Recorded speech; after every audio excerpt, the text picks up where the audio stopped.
أعوذ بالله من الشيطان الرجيم بسم الله الرحمن الرحيم ہوگا کیا؟ دنیا جہان کے کام پہ پیسہ خرچ کرنے کے لیے تیار ہوں گے. ان سے کہا جائے قرآن والوں پہ خرچ کرو، طلباء پہ تیار نہیں ہوں گے. ایک موقر ادارہ ہے پولیس کا، انتظام سنبھالتے ہیں، اللہ حفاظت فرمائے.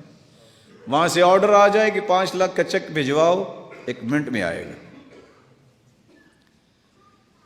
کہا جائے یہ بچے ہیں، ان کی تعلیم کا بندوبست کرو، اچھا سوچتے ہیں.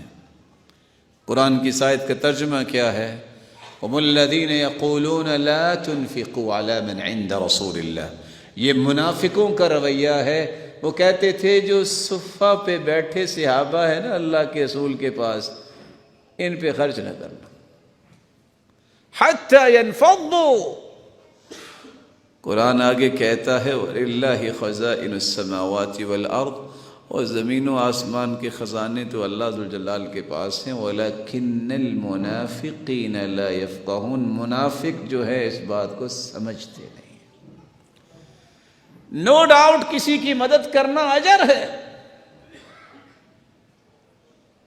دسترخوان کھلا لگا ہو بازاروں میں کسی نام پہ بھی، سب لوگ پیسہ دیں گے. میں اس کی مخالفت نہیں کر رہا، لیکن حدیث کے الفاظ سنانا چاہوں گا. لا یأکل طعامک الا تقی. تمہارا کھانا صرف متقی کھائے، کیونکہ تم حلال کماتے ہو نا، تو تمہارا کھانا متقی کھائے.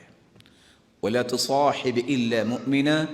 تم دوست بناؤ تو صرف مومن آدمی کو دوست بناؤ. جہاں 10 لوگوں کی ضرورت پوری ہو رہی ہوتی ہے، وہاں اس سے زیادہ لوگ جو ہے ان کے لیے آپ سہولت کار بھی بن رہے ہوتے ہیں.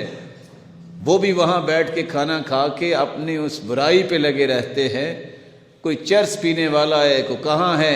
ہمارے ذہن میں بس ایک پٹی پڑھا دی گئی، انسانیت کی خدمت ہونی چاہیے. کون اس کا انکار کرتا ہے؟ دین کو پریورٹی دینی چاہیے. میں اگر حلال کماتا ہوں، لا یأکل طعامک الا تقی، یہ محمد مصطفیٰ کا فرمان ہے. تمہارا یہ حلال کا لقمہ صرف متقی کھائے. رسول اکرم صلی اللہ علیہ وآلہ وسلم کے صحابی کی بات میں سناؤں، آپ زیادہ پریشان نہ کہیں ہو جائیں. جب ایک دعوت کی تو ایک ایسا شخص آ گیا. کھانا انسان اپنی ضرورت کے مطابق کھاتا ہے، تو وہ کھائی جا رہے. تو عبداللہ ابن عمر کہنے لگے دوبارہ اس کو نہ لے کے آنا.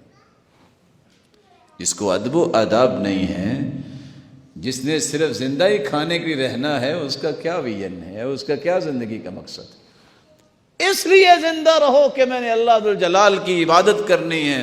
اس کے لیے کھانا تو پڑتا ہے انسان، لیکن صرف شوق یہ ہو کہ میں زندہ اس لیے ہوں کہ میرا کام کھانا ہے.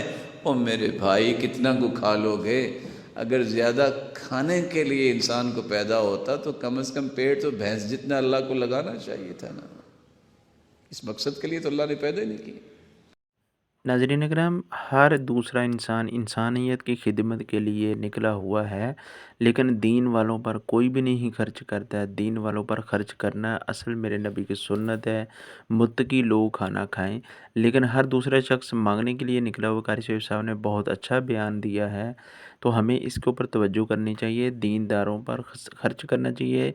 دینی تعلیم کو عام کرنے کے لیے دینداروں کا ساتھ ہمیں دینا چاہیے، بلکہ ان کی مخالفت نہیں کرنی چاہیے.